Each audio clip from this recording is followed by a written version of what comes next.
Let's have a quick lesson on cognitive load. Cognitive load is a person's threshold for how much information they can process at a given time. So let's imagine that everybody has their own ceilings, is what I like to call it. A beginner learner is going to hit their ceiling much faster than an advanced learner, because beginner learners have less existing information for the new information to cling onto. So their learning experience is much slower and much different than a learner who is skilled. Now let's go to a learner who is skilled and advanced.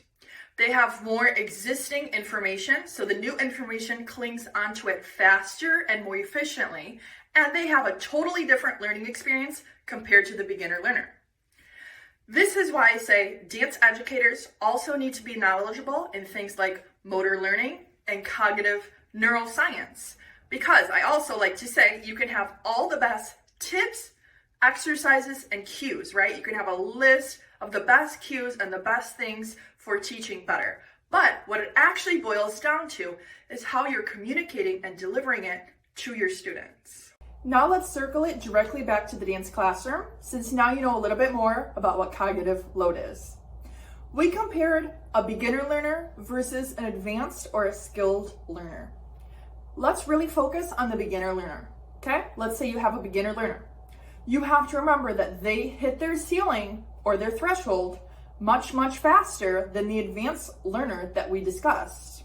So you have to be very aware that you're not overwhelming them, especially while they're dancing, because they can be easily overwhelmed by the information that you're trying to communicate with them.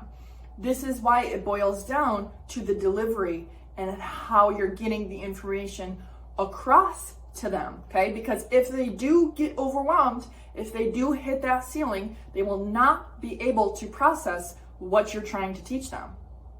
This is why I say it's very important for dance educators to be knowledgeable in all the topics under the big umbrella of dance science. One more concept that I want to get across to you guys is that dance teachers may actually think that they're helping the situation by constantly cueing a dancer who is moving.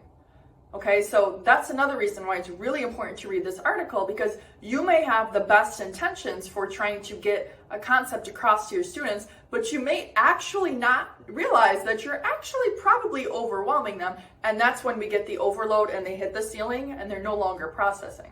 Again, that's why I really recommend reading this article, because you start to realize that actually when dancers are moving, they're already self-instructing themselves. Okay, so that's a term that's used in the article, and it refers to kind of that mental talk that dancers are already doing. Okay, so they're already guiding themselves through the movement. So when you take that plus a teacher who is constantly cueing through the movement, it actually becomes too much stimulation for them.